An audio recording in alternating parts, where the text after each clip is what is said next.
संत किसे कहते हैं? भगवत रसिक जी कह रहे जिसमें ये लक्षण पाए जाएं वो संत। इतने गुण जामे सो संत।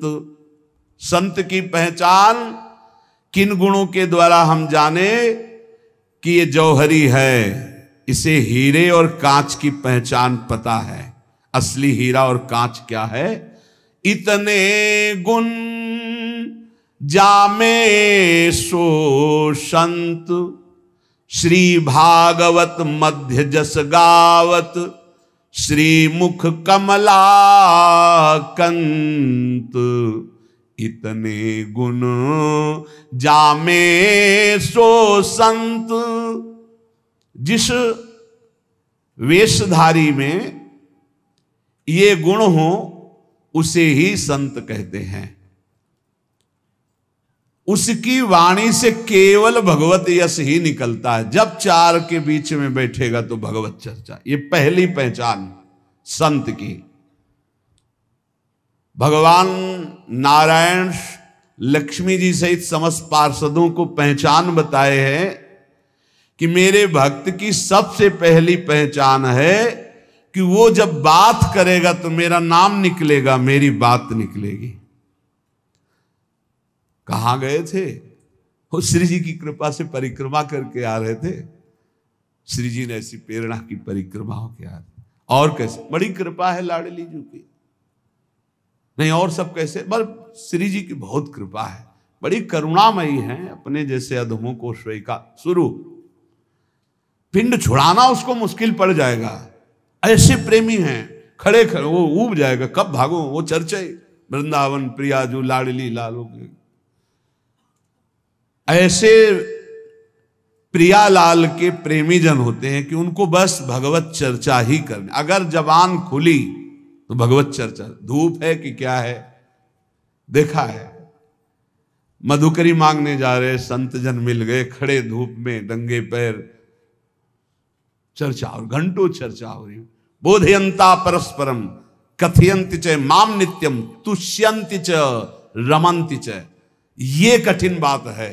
चर्चा करते तो बहुत मिलते हैं, पर तुष्यंति च रमंति च, उसी में संतुष्ट होगा, आनंदित, उसी में रमण कर रहा है, उसे कोई चाह नहीं। भगवत चर्चा हुई मानो पेट भर गया।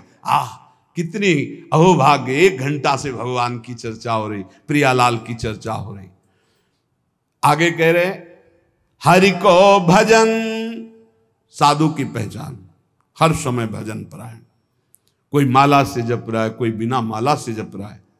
बिना माला से जपने वालों की पहचान होती है, वो गुरु प्रसाद से जागृत होती है।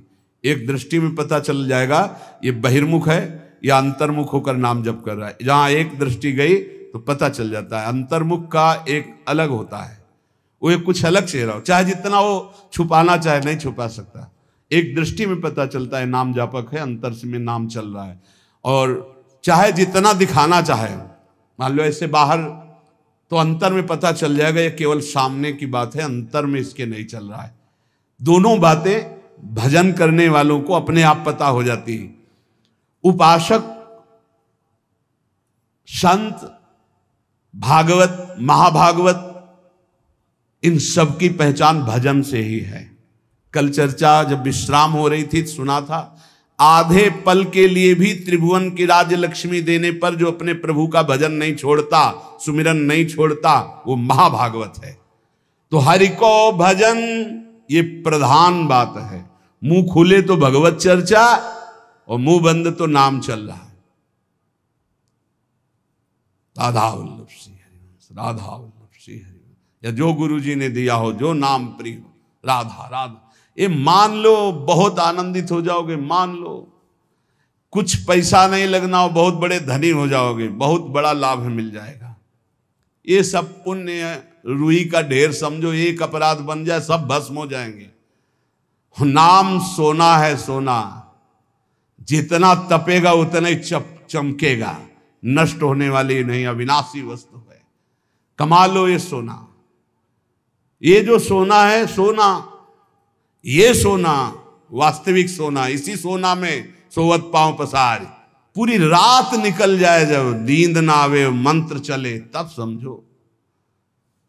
इसके लिए कभी सर्दी में कंबल नहीं ओढ़े गए, इसी बात के अभ्यास के लिए कभी कंबल नहीं। जो नीचे मार्किन पहने वही मार्किन उतार कर ऐसे पैर से फंसा के सर पूरा शरीर कांप रहा है। मंत्राकार वृत्ति, पेट में अन्न नहीं, ऊपर वस्त्र नहीं, गंगा का किनारा, भीषण सर्दी, 1 मिनट नींद नहीं, मंत्राकार 4 बजे गंगा में फिर खड़े हुए। ऐसे थोड़ी भागवती की वृत्ति बनाई जाती है। ऐसे लगा जाता है जैसे गरीब आदमी ओवर टाइम करके पैसा कमाता है, किसान आदमी रात दिन लगा रहता है। ऐसे कायर पुरुष थोड़ी भजनानंदी होते हैं। ये शरीर को बहुत दुलार करने वाले भजनानंदी नहीं होते। सच्ची मानिए, जितना सुख शरीर को दोगे उतना अध्यात्म सुख से हीन होते चले जाओगे। मारो इस प्रकृति जन्य की अधीनता को, तुमने जो स्वीकार कर रखी। हर प्रकृति का वार सीधे सहो। यह प्रवचन नहीं करते, जीवन में जो जिए वो बता रहे हैं। किसी आश्रम में ठहरना नहीं, ऐसे आश्रम में ठहरना जहां जंगल किसी का जाना नहीं, ऐसे बहुत से आश्रम मिले। जीवन भर प्रकृति से लड़ना रहा है, तभी परमात्म चिंतन का एक तार भाव बनता है। जब सीधे प्रकृति का वार सहे, यम ही न व्यथ्यन्ते ते पुरुषम पुरुषर्षभ। काशी के घाटों में जो तपन होती थी दिन भर धूप की, तो रात्रि के 2 बजे तक तपना ही होती थी, और 2 बजे उठ के नहा के विश्वनाथ जी जाना है। जीवन को एकदम प्रकृति से वार सहने वाला बना ले तो बहुत आनंद आता है। ये सुविधा नरक समझो, सच्ची मानिए आप। हरि भजन में दिखावा कभी नहीं होना चाहिए, नहीं तो सच्चाई का हरि भजन छूट जाएगा। भजन करने वाले उपासक को कभी कीर्ति की चाह मत रखना। ये हम प्रार्थना करते हैं, ये अंतिम वो खाई है जहां से गिरा करके भगवान से विमुख कर दिया जाता है। दिन है तो रात आएगी, रात है तो दिन आएगा, ऐसे देखना हम तुमसे कहते हैं। ये सब केवल बाहरी है। आंतरिक श्रद्धा अटूट होती है, बाहरी श्रद्धा में कोई दम नहीं होती। हम इन श्रद्धाओं की दम नहीं होती। इनको तो हर गली में खड़ी होना, जहां वाह वहीं खड़े हो गए। श्रद्धा वो होती अटूट कि चाहे जैसी परिस्थिति हो, चाहे जैसी घटना हो, मैं आपका हूं तो सिर्फ आपका हूं। वो होंगे अंगुलियों में गिनने वाले, वो अंगुलियों में गिनने वाले होते हैं। इसलिए साधु की सेवा पहचान, स्वयं साधु होते हुए साधु की सेवा, और निरंतर हरिभजन, और सर्वभूत पर दया, समस्त जीवों पर दया का भाव। दया बिना साधु कसाई, पर ये भी दया करी तो आफत आई बड़ी। कैसे तुम्हें बताए, मतलब बहुत विचित्र गति। आध्यात्मिक आनंद की प्राप्ति के लिए बिल्कुल व्यवहार शून्य जीवन जो जिया गया, उसमें बिल्कुल विपरीत जीवन प्रभु ने किया है। हजारों लाखों की जो भीड़, ये जनसंख्या है भगवान, ये भीड़ भजन अगर निरंतर आपका अभ्यास है तो चल जाएगा, नहीं तो आम हो जाएगा कि मैं बहुत बड़ा हो गया हूं, जहां हुआ मैं बहुत बड़ा हुआ, वहीं से भक्ति का नाश हो जाएगा। ये सम्मानम कल्यात घोर गरलम नीचापमानम सुधा श्री राधा मुरलीधरो भज सके वृंदावन मात्यज। ए भाई, कभी भूलकर भगवान से यश मत मांग लेना कि हमारा भी नाम हो जाए। बहुत खतरा है इस नाम में, बहुत खतरा है। आपसे सबसे प्रार्थना करते हैं, यश की चाह मत रखना। उर्कछु प्रथम वासना रही, सो प्रभु पद सरित प्रीति सो बही। बहा दो वासना को। अगर कोई वासना रहेगी तो बहुतायत में मिलेगी, क्योंकि मेरा मालिक सबसे पहले अंदर की वासना की पूर्ति करता है। विभीषण जी के पहुंचने पर सबसे पहले लंकाधिपति का अभिषेक किया। इसलिए साधक अंदर की वासनाओं को देख लो, अगर कोई भी वासना तो हटा दो। नहीं, मेरे स्वामी का स्वभाव है, पहले तुम्हें वासना की चीज फेंकेंगे, ले, और जब घृणा हो जाएगी तब आगे बढ़ा देंगे। मान आखिरी खाई है जिस पे साधु गिर जाता है। इसीलिए सबसे पहले सिद्धावस्था की सीढ़ी पे निर्माण लिखा है। निर्माण अमोहा जित संग दोषा। अपने में कोई गुणा अभिमान आकर के ये श्रेष्ठता का भाव हो जाना, मानो परमार्थ में पोछा लग जाना है। भाई कभी अहम, ये भाव मत अहम में लाना कि मेरा नाम हो जाए। भगवान को जो करवाना तो करवाने ही, वो तो सर्व समर्थ हैं, वो तो नौकर हैं, हम वैसे ही करना पड़ेगा। पर चाह कभी मत करना। अगर चाह किया तो ये आखिरी खाई है, इसमें साधु को गिरा दिया जाता है। ये माया की बड़ी विचित्र मनोहर चाल है, बड़ा मीठा जहर है जिसे हाथ में लेकर स्वयं खा लिया जाता है। ये मान प्रतिष्ठा यश कीर्ति ये जगत मंगल कराने वाले भगवान की हो, उन्हीं का यश गाए, अपनी कभी ना मानकर इसका जो भोग करेगा वो नष्ट हो जाएगा। मेरी यश कीर्ति इससे नष्ट हो जाएगा। सर्वभूत पर दया, दया तो करनी है, पर दया वो जिसमें भगवत विस्मरण ना होने पावे। दया को उल्टा याद, अगर हरि की याद भूल गई तो वो दया फंसा देगी पक्का। और जिस दया में हरि सामने है कि ये मेरे भगवान हैं, वो कभी नहीं फंसा पाएगी। संत के लक्षण, जब वाणी खुले तो भगवत चर्चा, जब वाणी बंद तो भगवान नाम जप, और स्वयं साधु होते हुए साधु की सेवा ये प्रधान लक्षण है। हरि को भजन, साधु की सेवा, सर्वभूत पर दया, हिंसा लोभ दंभ छल त्यागे, विषम देखे माया। कभी किसी की हिंसा न करे, ये साधुता का लक्षण है। कभी जीव को, किसी जीव को कष्ट देना नहीं। मन से, वचन से, अगर आप थोड़ा भी किसी के प्रति रूखा भाव कर लें तो आप अंदर देखना आपके भजन में फर्क पड़ जाएगा। ये अंदर के अनुभव की बातें करते हैं। अगर उसको तुमने डांटा है, सही माने में डांटा है और भगवत भाव करके डांटा है, तब तो आपका भजन चलेगा। और अगर भगवत भाव नहीं किया है और बिना किसी अपराध के आप डांट रहे हैं तो आपका भजन बंद हो जाएगा पक्का। थोड़ा अपराध है, बहुत डांट दिया तो आपका भजन बंद हो जाए। ये भागवती क्षेत्र है। किसी को न वचन से, न शरीर से, न मन से पीड़ा ना पहुंचाए, किसी को भी नहीं। देखो, गुरु शिष्य एक व्यवहार का संबंध है, परमार्थ नहीं। आप ये मत समझना कि गुरु शिष्य परमार्थ का है। परमार्थ तो एक ही तत्व है, न गुरु है न शिष्य है। अगर शिष्य शिष्य, वो गुरु ही है। गुरु गुरु, वही भी शिष्य है, वही गुरु है, वही शिष्य, दो नहीं। द्वैत परमार्थ नहीं है। परमार्थ एक वस्तु है।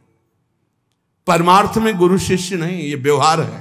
प्रणाम, नमस्कार, वंदन, ये सब व्यवहार के अंदर। परमार्थ में एक वासुदेव यहां जो विराजमान, वही यहां विराजमान है। उसी वासुदेव को देखकर वो स्वांग शिष्य का कर रहा है तो आप स्वांग गुरु का कीजिए। बस स्वांग है, सत्य वस्तु एक ही है जो सर्वत्र विराजमान है। इसलिए किसी को भी वचन से, शरीर से या मन से पीड़ा ना पहुंचावे। लोभ, किसी भी तरह अर्थ का लोभ ना आने पावे। दंभ, कोई दिखावा, मान प्रतिष्ठा के लिए नाटकबाजी नहीं होना चाहिए।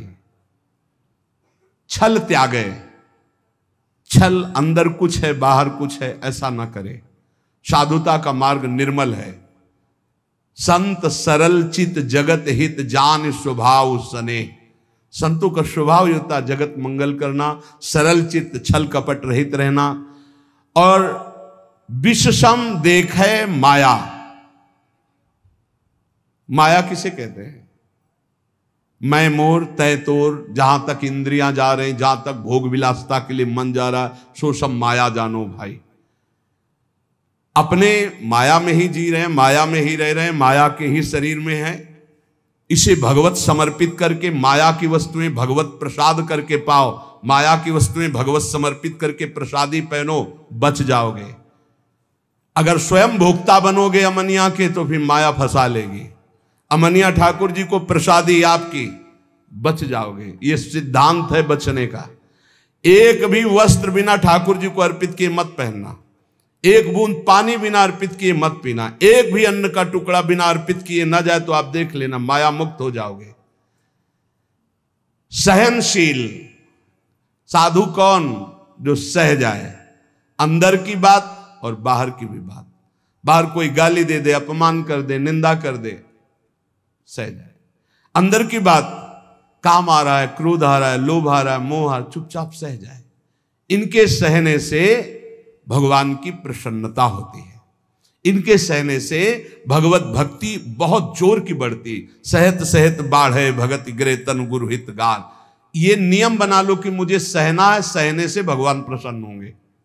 अपने प्रभु के लिए हर दुख सहना है। जब ये बात आ जाती है तो सब कुछ सहन करने में आनंद आता है। भला कष्ट सहने में कहीं आनंद आता है, लेकिन आनंद आता है अपने प्यारे के लिए कष्ट सहने में आनंद आता है। सहनशील। अगर ज्ञान हो जाए तब तो फिर क्या कहना, ज्ञान नहीं तो अपने प्रभु के लिए सहो। ज्ञान में तो सहना ही क्या, स्वाप्निक है, बिल्कुल स्वाप्निक है। बिल्कुल जैसे जगत आप देख रहे हो बिल्कुल स्वप्न चल रहा है, ये दीर्घ स्वप्न है मोह निद्रा में। भक्ति में उसे ऐसे ले लो कि भगवान की लीला हो रही है, तो हमें भगवान सहना चाहते हैं, इसलिए गाली दिला रहे हैं, इसलिए निंदा करा रहे हैं, इसलिए अपमान करा रहे हैं, चुपचाप सह जाओ। आशय उदार। आशय उदार होना चाहिए। आशय हमारा सांसारिक नहीं होना चाहिए। आशय क्या है? भगवत प्राप्ति। भगवत प्राप्ति के लिए हमें हर बात सहनी है। धीरज, धैर्यवान। भगवत प्राप्ति अगर आशय नहीं, लक्ष्य नहीं, तो आप सह नहीं सकते, पक्का समझ लेना। भगवत प्राप्ति के लिए सह सकते हो। भगवान की बड़ी विचित्र लीला, बड़े बड़े सिद्धों को पिटवाया है और पुजवाया है, दोनों काम करते हैं वो। पुजवाना भी वाह वाह और पिटवाना भी, ये दोनों काम साथ उनके चलते रहते हैं। अगर ऊपर से कुम्हार पीटता है मटकी को तो अंदर से हाथ दिए रहता है, ऐसे दोनों कार्य होते हैं। अब बोलो बूढ़े बाबा माधवदास जी हैं जगन्नाथपुरी में, और उनकी कौन सी परीक्षा बकाया है? साथ ले जाते हैं बाबा, रात्रि में शयन हो जाता है जगन्नाथ जी का, आते हैं बाबा चलो आज राजा के बगीचे के कटहल का, बड़ी खुशबू मार रही, पके कटहल है, तो जय जय आप सुबह हमें आदेश करें, हम राजा के पास जाएंगे, भिक्षा मांगेंगे, वो कटहल लाके आपको दे देंगे। जब राजा सुनेंगे कि आपको कटहल पसंद है तो बगीचा ही आपके नाम करवा। तो बाबा जो चोरी में आनंद मिलता है वो साहूकारी से मांग के थोड़ी ठीक लगेगा। बोले वैसे प्रभु चोरी क्या हो, तो आप ही का बगीचा है, आपका ही तो। बोले उपदेश मत करो, हमारे साथ चलो। बाबा को ले गए, बाउंड्री फंदवाए, ठाकुर जी झील कर बाउंड्री सुनको, नौ किशोर ये तो आप चढ़ गए। बाबा आप ऊपर कटहल के पेड़ में, वो बहुत पका है। बोले अनीति मत करो जय जय, आप नौ किशोर आप चढ़ो, हम नीचे हैं। बाबा तुम चढ़ो, हम नीचे से बताते रहे। जो ही कटहल एक तोड़कर पका फेंका, उसने कहा वाह वाह बाबा बहुत। अरे बोले जय जय इतनी जोर से वाह वाह कह रहे हो कि चौकीदार सब जान जाएंगे, पिटवाओगे आप हमें। फिर दूसरा जो फिर वाह वाह, तो दरवाजा खुला, चौकीदार आए, आप तो अंतर ध्यान हो गए, पकड़े गए माधोदार। रात्रि का समय तो 10-5 डंडा होता, पर जब देखे कि कौन है तो पता चला कि तो माधोदास बाबा। तब सुबह राजा के सामने पेशगी हुई। राजा तो उतर कर साष्टांग दंडवत हुआ, अरे महाराज आप आदेश कर देते तो जितने कटहल लगे सब आपकी कुटिया भिजवा देते, आप ऐसा। बोले आप आदेश कीजिए, आप ऐसा। अरे बोले हम क्या आदेश करें, क्या तुम्हें बताएं। समझाया था कि सुबह हम राजा के यहाँ से भिक्षा मांग लाए, पर वो बोले कि ऐसे ज्यादा आनंद आएगा। तो आनंद तो हमें आया महाराज, देखो पूरे डंडा बने हुए तुम्हारे चौकीदार। मतलब क्या? बोले जगन्नाथ जी साथ थे, ऐसा। अरे बड़ा अपराध बन गया। सुबह ही पूरा सब हो जाके जगन्नाथ जी को समर्पित कर दे। बड़े बड़े सिद्धों को पिटवाना। अब वो कहीं भोजन मांगने नहीं जा रहे, रात दिन भजन में डूबे हुए हैं। अपना थाल अपने पार्षदों से जो भोग में लगा सजवा करके आप दिव्य पार्षदों से गायब करवा दिया। माधवदास बाबा के पास, बाबा पा लीजिए, वो प्रसाद आया जगन्नाथ जी का। हाँ अभी रख दो, फिर हम धो के रख देंगे, बाहर से ले जाना। अब प्रगट पार्षदों ने देखा थाल ही गायब। अब पूरी हल्ला मच गया, जगन्नाथ जी का थाल गायब, भोग का। जब माधवदास बाबा भजन से उठे, खूब प्रसाद पाया और समुद्र से धोकर अपनी झोपड़ी के ऐसे कुटिया के ऐसे किनारे, किसी ने बताया थाल तो वहां धुली मंजी रखी हुई है जगन्नाथ महाराज जी की माधवदास बाबा के पास। वहां गए तो देखा था। बोले ऐसा छोड़। अब ये भी नहीं सोचा कि जब भोग लगता है तो सब पार्षद ऐसे बैठते हैं, पर्दा लगता है, वहां से थाल कौन ले जाएगा। बड़ी पिटाई की माधवदास। अच्छा, माधवदास बाबा इसलिए पिटाई को सुखपूर्वक सह रहे थे कि महाप्रसाद पाया है तो ये भी प्रसाद पा लो।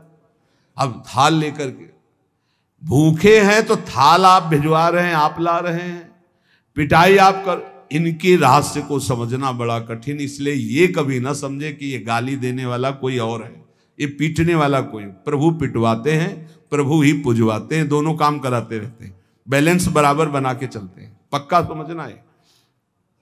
सहनशील, कोई डर रहा होगा कि यार ज्यादा भक्ति करने पे पिटवाई में पिटवाते भी है।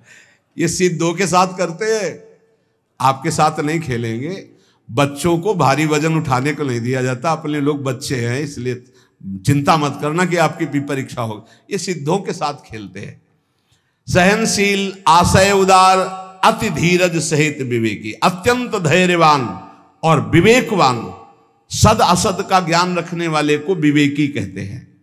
सत्य वचन, साधु के वचन सत्य होते हैं, इसलिए कभी असत्य न बोले। सत्य वचन सबको सुखदायक, जब बोले तो विचार करके बोले और ऐसे वचन बोले जिनमें दूसरों को सुख मिले। ये बचने का दरिद्रता, वचन में दरिद्रता क्या, कोई पैसा लगता है? बड़े मीठे वचन बोलो बना के, दूसरों को सुख पहुंचाने वाले हितकर सत्य वचन बोलो। और गहि अनन्य व्रते की, अपने इष्ट का अनन्य होगा, ये होता संत की पहचान। बोले इंद्रियजित, 5 ज्ञानेंद्रियां 5 कर्मेंद्रियां उसके बस में होंगी, पर अभिमान न जाके, इंद्रिय विजयी होने का अभिमान नहीं होगा। तो बोले करे जगत को पावन, ऐसा महात्मा सारे संसार को पावन करने वाला होता है। भगवत रसिक तासु की संगति, तीनों ताप न सावन, ऐसे संतों की संगति तीनों ताप, दैहिक दैविक भौतिक सब तापों का नाश करने वाला होता है। तो श्रीपाद कहते हैं कि वृंदावन में यदि ऐसे रसिकों का संग मिल गया तो आप ये जान पाओगे कि वृंदावन में जो कूकर शूकर जीव जंतु हैं सब भजनानंदी परमहंस हैं, महापुरुष हैं। वृंदावन मनु विंदाम्य हम अपि देहम स्व सुकरादि नाम। इसलिए मैं भी ये इच्छा करता हूं कि मेरा शरीर अगर छूटे और प्रियालाल ना मिले तो मैं सुअर कुत्ता वृंदावन का बनूं, बाहर ना बनूं। और ये यहाँ का सिद्धांत है, यहाँ जिसका शरीर छूटता है उसे बाहर नहीं भेजा जाता। कीड़ा मकोड़ा पशु पंछी जो भी बनेगा वो यहीं का बनेगा। मेरा जन्म वृंदावन में ही हो, किंतु अन्य जगह देव शिरोमणि दुर्लभ शरीर मुझे ना मिले। मुझे वृंदावन में सूकर कुकर आदमी बन, क्योंकि यहाँ कभी रसिकों की जूठन मिलेगी, प्रियालाल के गुण गाने वाले रसिकों के दर्शन होंगे, प्रियालाल का यश सुनने को मिलेगा, और जब इसी रज में शरीर छूटेगा तो प्रियालाल की प्राप्ति हो जाएगी। संत वचन, महापुरुषों ने जगत मंगल के लिए उपदेश किए हैं। ये जो पीछे आपने सुना होगा यम नियम धारण करना चाहिए, अगर यम नियम धारण करता है तो उसमें बड़ी दिव्यता आती है।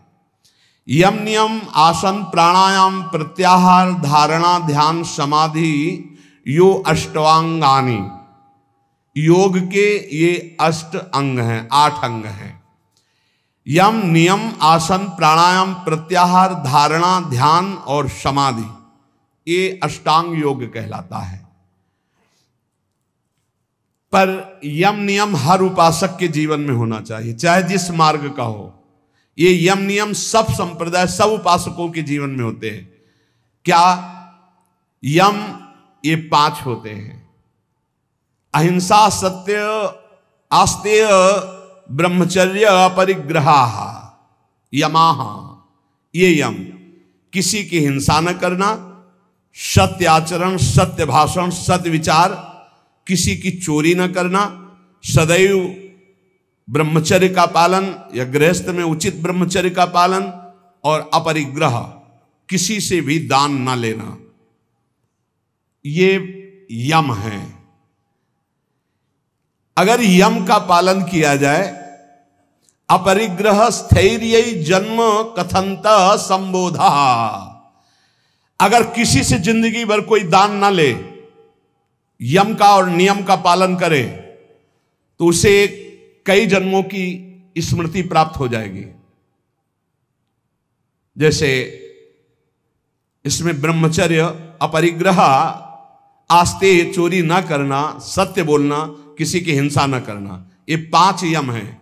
इनमें अपरिग्रह, जो इन 4 यमों का पालन करते हुए 5वां अपरिग्रह, कभी किसी का दान न ले।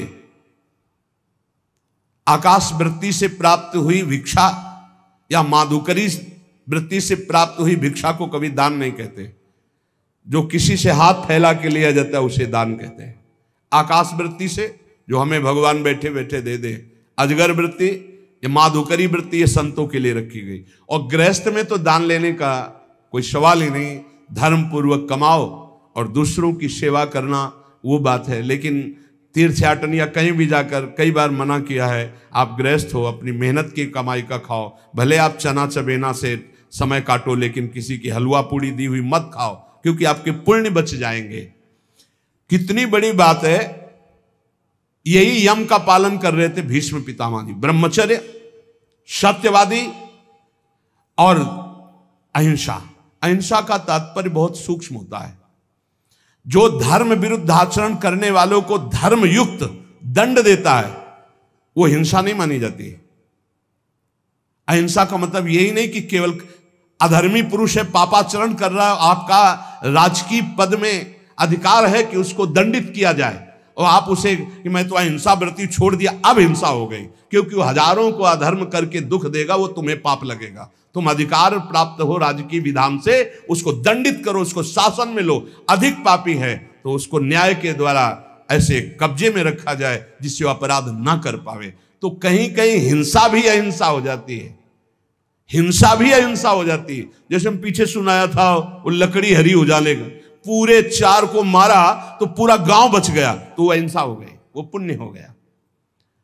भीष्म पितामह जी को भगवान से कह रहे कि मुझे 100 जन्म की पूरी याद है, पीछे मैंने कोई ऐसा पाप नहीं किया जो ऐसा भोग रहा हूं।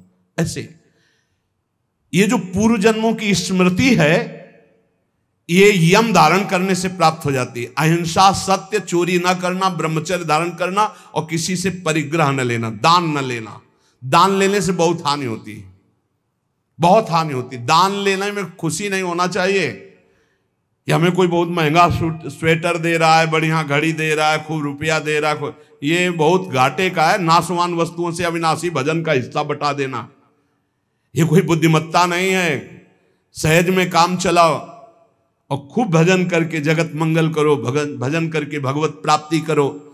देखो कितनी बढ़िया बात कह रहे हैं। अपरिग्रह स्थैर्य जन्म कंथता संबोधा। अनेक जन्मों की वो याद बैठे बैठे कर सकता है। पूर्व जन्म में मैं कौन था या पूर्व जन्म में आप कौन थे। जो किसी का कभी दान नहीं लिया और अखंड ब्रह्मचर्य से रहता है, सत्य बोलता है, चोरी नहीं करता, किसी की हिंसा नहीं करता, जो ब्रह्मचर्य से रहता है। ब्रह्मचर्य प्रतिष्ठायाम वीर लाभः। ब्रह्मचारी जैसा कोई बलवान नहीं होता। शारीरिक बल कोई बल नहीं कहा जाता। ब्रह्मचर्य में सामर्थ होती संकल्प बल की, जाओ ऐसा, फिर वैसे ही होगा। अध्यात्म बल बहुत बढ़ जाता है ब्रह्मचारी का, आत्मबल बहुत बढ़ जाता है। कहीं भी वो भयभीत होना, कहीं भी शंका कर लेना, कहीं भी पराजित हो जाना उसके स्वभाव में नहीं होता। जो ब्रह्मचारी होता स्वभाव में नहीं होता। ये खास बात होती है। भगवान परशुराम जी के पास जब अंबा जी गई, अंबा जो काशी नरेश की 3 राजकुमारियों में एक सी थी, उन्होंने कहा कि मैं आपसे सहायता चाहती हूं भृगुवर, मैं आपकी शरण में हूं, शरणागत की रक्षा करनी चाहिए। बोले पहले तो तुम्हारा स्त्री स्वरूप है, वैसे ही अधिकार बनता है रक्षा का। दूसरा तुम शरण में हो, बोलो कौन त्रिभुवन में ऐसा है जो तुमको कष्ट दे रहा है। बोले पहले वचन दो कि मैं उसको मारूंगा। बोले निश्चित परास्त करूंगा उसको। बोलो कौन है। तो कहा आपके प्रिय शिष्य भीष्म। एक बार तो परशुराम जी की भीष्म के द्वारा ऐसा कैसे अपराध बन गया, क्या हुआ, पूरी घटना सुनाई। तो उन्होंने कहा वैसे तो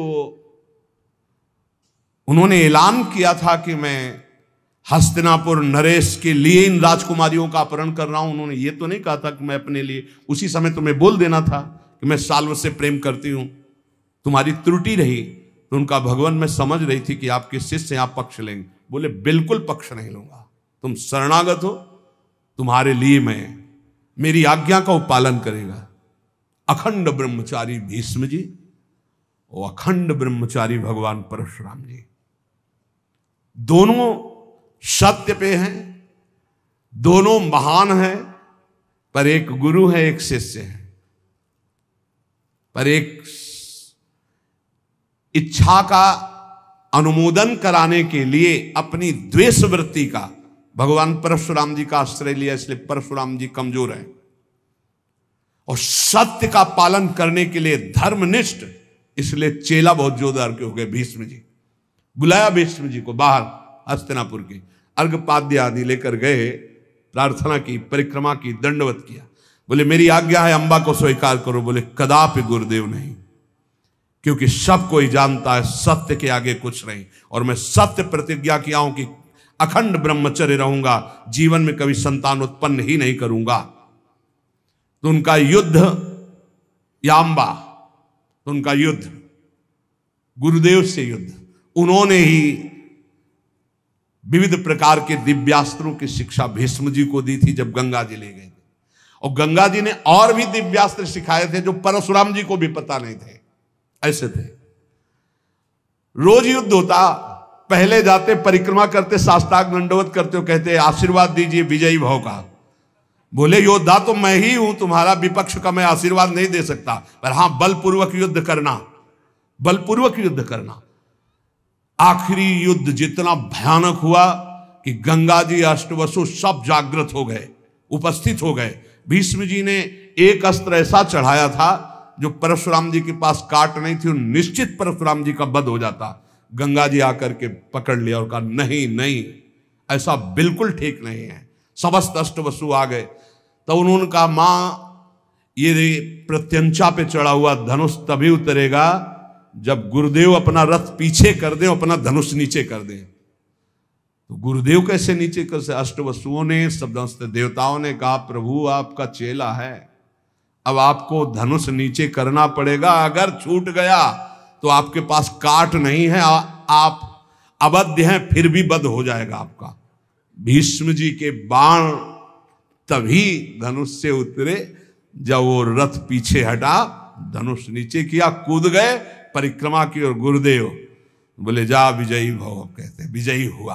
तो सत्य, ब्रह्मचर्य, अहिंसा, अपरिग्रह बहुत बड़ी ताकत है। ब्रह्मचर्य में बहुत बड़ा बल है, उसको आज हमारी समाज समझ नहीं पा रही। यम नियम के बिना जीवन बिल्कुल पशुवत जीवन है। यहां कह रहे हैं ब्रह्मचर्य प्रतिष्ठायाम वीर लाभा, महान बल, जो चाहो आप कर सकते हो संकल्प के द्वारा। जो आपको दिव्यता किसी में दिखाई देगी वो ब्रह्मचर्य की होगी। भीषण कष्ट को भी सहने की सामर्थ्य, सर्दी गर्मी, मान अपमान, दुख सुख, लाभ हानि और सत्यवाद, संकल्प बिल्कुल सिद्ध होने लगता है। जिसका ब्रह्मचर्य पवित्र होता, जो संकल्प करेगा, और संकल्प नहीं करेगा तो ब्रह्मचर्य अध्यात्म की ऊंचाई में बैठाकर उसे मुक्त कर देगा। अस्ते प्रतिष्ठायाम सर्वरत्नोपस्थानम, जिसने कभी किसी की चोरी नहीं की, जीवन में छल नहीं किया, तो इसी जन्म में उसके पास दिव्य धन, दिव्य रत्न आदि एकत्रित होने लगेंगे, पक्का। विविध प्रकार के स्वर्णाभूषण, विविध प्रकार की भोग सामग्रियां, ऐसा संयोग बनेगा। कभी चोरी नहीं की, जो इन यम नियमों को धारण करता है। एक एक का बहुत बड़ा प्रभाव है। अस्तेय प्रतिष्ठायाम सर्वरत्नोपस्थानम, अपने आप आकर के संपूर्ण रत्न, स्वर्ण आदि संपत्ति उसके पास एकत्रित, जो कभी जीवन में चोरी नहीं किया, जो ब्रह्मचारी है, जो अहिंसा परायण है, और जो अपरिग्रह, कभी किसी से दान नहीं लिया। वैसे भी लिखा हुआ है कि जो धर्मात्मा पुरुष धर्म से यम नियम के द्वारा चलता है, तो जैसे समुद्र में बिना बुलाए हुए सारी नदियां जाती है, ऐसे चारों तरफ से संपत्ति उसको घेरने लगती है, सुख सुविधा उसको घेरने लगती है, जो धर्म पूर्वक चलता है। सत्य प्रतिष्ठायाम क्रियाफलान आश्रयत्वम, जो सत्य बोलता है, सत्य विचार वाला है, सत्य आचरण वाला है, तो सारे फल उसका आश्रय ले लेते हैं। हर क्रिया का फल वो जो चाहे, जैसे चाहे, जो बोलेगा, जो सोचेगा वही हो जाएगा। ऐसा है। ये कितना बड़ा बालक है। हंसी मजाक में सर्प डाला था, कोई गुस्सा होके नहीं डाला था परीक्षित जी ने कि पता नहीं समाधि में है या ढोंग कर रहे हैं समाधि का, ऐसे डाला और चले गए। कुछ बच्चों ने जाकर बताया, श्रृंगी ऋषि तुम्हारे पिता के गले में चक्रवर्ती सम्राट महाराज परीक्षित मरा हुआ सर्प डाल दिए। उनका ऐसी असभ्यता, इतने बड़े बालक हैं अभी, ऐसी असभ्यता, चक्रवर्ती सम्राट होता हुआ भी इन महापुरुषों की महिमा को नहीं जानता।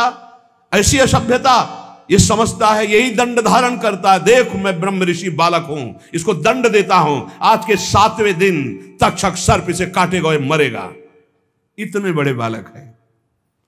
जवान से निकली हुई हर बात।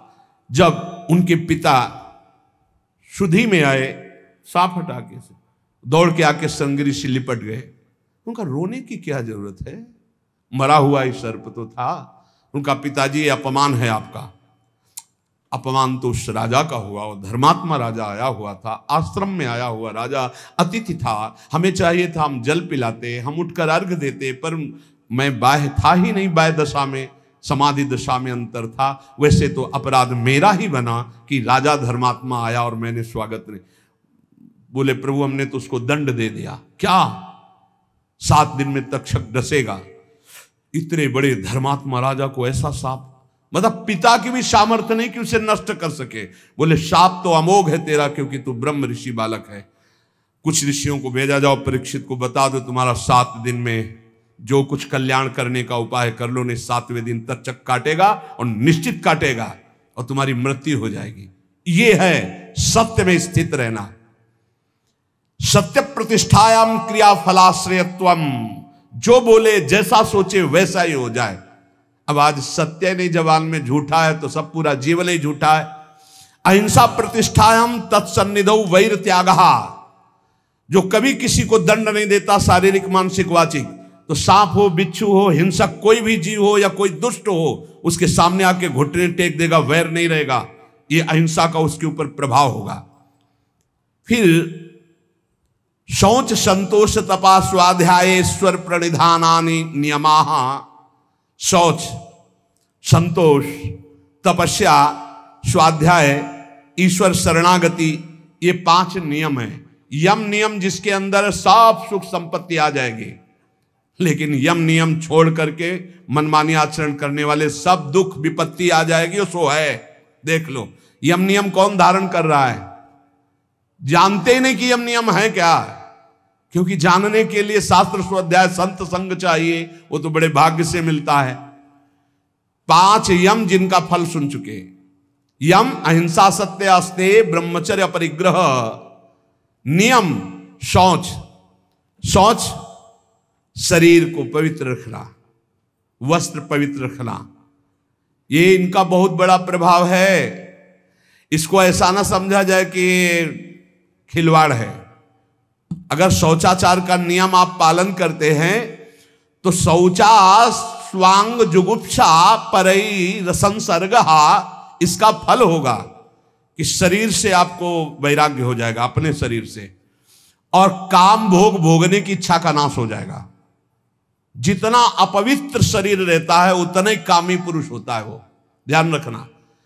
जो दूसरे के शरीरों का स्पर्श नहीं करता, अपने शरीर को पवित्र रखता है, वस्त्र पवित्र, शौचाचार का नियम, तो उसको शरीर संसर्ग की इच्छा का नाश हो जाएगा, काम भोग की इच्छा का नाश हो जाएगा। बड़ा प्रभाव है इन यम नियमों का। शौचाचारत जुगुप्सया, अपने शरीर से उसे वैराग्य हो जाएगा, घृणा हो जाएगी, शरीर राग नष्ट हो जाएगा। और परैर संसर्गः, दूसरे शरीर का संसर्ग करने की इच्छा का नाश हो जाएगा, काम वासना नहीं रहेगी, जो पवित्र शरीर और वस्त्र रखता है। संतोष, संतोष ये बहुत बड़ी अंतःकरण की उपलब्धि है। सुख, संतोष, समस्त कामनाएं नष्ट हो जाती है। बिन संतोष न काम न साही, अछत काम सुख सपने उनाई। संतोष सबसे बड़ा धन है। जिसके पास संतोष रूपी धन है उससे बड़ा कोई धनी नहीं। और संतोष तभी होता है जब भगवत शरणागति होती। मेरे प्रभु है ना, आज कुछ नहीं है लेकिन मेरे प्रभु हैं। जिस दिन प्रभु चाहेंगे तो एक पलक झपकते अनंत ब्रह्मांड रच दिए, मेरे लिए सुविधा भेजना उनके लिए कौन सी कठिन बात है, ऐसा विश्वास रहता है। संतोष, मन प्रसन्न रहता है, संतोष चित्त एकाग्र रहता है, संतोष इंद्रियां बस में रहती, संतोष भगवत साक्षात्कार करा देता है। इतने गुण हैं संतोष में। संतोष धारण करे, जैसी परिस्थिति जोई जोई प्यारो करे सोई मुहि भावे। शौच, संतोष और तपहा। तप कहते हैं कायेंद्री सिद्धि रसुद्धि क्षयात तपसहा। अपनी दिनचर्या में जो शारीरिक कष्ट है, जो मानसिक कष्ट है, उसको जो सहता है वो तपस्वी कहा जाता है। शारीरिक कष्ट, अब पूरी रात हो गई अपनी दिनचर्या करते, रात ही समझो 9 बजे 10 बजे से हम 11 12 1 बजे जग गए, फिर लगे 10 सवा 10 बजे तक, फिर खा पी के जरा सा विश्राम, फिर दिनचर्या। ना चैन से सोना है, ना कोई मनोरंजन है, ना कोई भोग वासना का खेल है, रात दिन जलते हुए आगे बढ़े। क्या हो रहा है इससे? आप रोज विजयी हो रहे हैं माया पर। कायेंद्रीय सिद्धि रसुद्धि क्षयात तपसा। समस्त अशुद्धियां पाप तुम्हारे नष्ट हो रहे हैं और शरीर और इंद्रियां परम पवित्र हो रहे हैं। सिद्धि सिद्धि, जो चाहोगे वो प्राप्त हो जाएगा। ये तपस्या से, तपस्या से ब्रह्मा जी सृष्टि रचते हैं, तपस्या से ही महादेव जी इसका संहार करते हैं, तपस्या से ही हरि इसका पालन करते हैं। तप बहुत बड़ी वस्तु है, जिसके जीवन में तप नहीं वो कुछ नहीं समझ सकता। श्री हरिवंश प्रसिद्ध धर्म समुझैना अलप तप। थोड़े तपस्या वाला हरिवंश धर्म को नहीं समझ सकता। तप किसे कहते हैं? अपनी दिनचर्या में शारीरिक मानसिक जो कष्ट मिलते हैं उनको सहना। स्वाध्याय, शास्त्र का अपने इष्ट देवता के गुणों से भरा हुआ जो ग्रंथ है उसे शास्त्र कहते हैं। जैसे अपने श्रीमद चतुरासी जी, 42 लीला, श्रीमद राधा सुधा निधि, सेवक वाणी, सब इष्ट रस से भरी हुई। स्वाध्यायात इष्ट देवता संप्रयोग। स्वाध्याय करने वाला इष्ट देवता का साक्षात्कार करने की सामर्थ्य प्राप्त कर लेता है। शौच, संतोष, तप, स्वाध्याय और ईश्वर प्रणिधान। समाधि सिद्धि ईश्वर प्रणिधानात। जो भगवान की शरण में हो जाता है, भगवान उसे समता प्रदान कर देते हैं, उस समत्व को प्राप्त हो जाता है। इसलिए हृदय में ये 5 यम, मन वचन कर्म से किसी की हिंसा न करना, सत्य बोलना, सत्य आचरण करना, सत्य विचार करना, किसी की चोरी न करना, सदैव ब्रह्मचर्य का पालन करना, किसी का भी किसी तरह से दान स्वीकार न करना, ये यम। और शरीर पवित्र रखना, संतोष हृदय में रखना, तपस्या के द्वारा मन इंद्रियों को पावन करना, अपने इष्ट ग्रंथ का स्वाध्याय करना और अपने इष्ट देव की शरण में रहना, ये नियम। यम नियम का जो पालन करता है वो सब भरपूर हो जाता है। लौकिक पारलौकिक समस्त सिद्धियां उसे प्राप्त हो जाती है। इसलिए यम नियम का पालन करते हुए निरंतर नाम जप करते, जितनी श्वासें हैं अब अपने को पवित्र कर लो। अब हमारा समय व्यर्थ न जाने पावे। शेष चर्चा आगे। श्री राधा वल्लभ लाल की।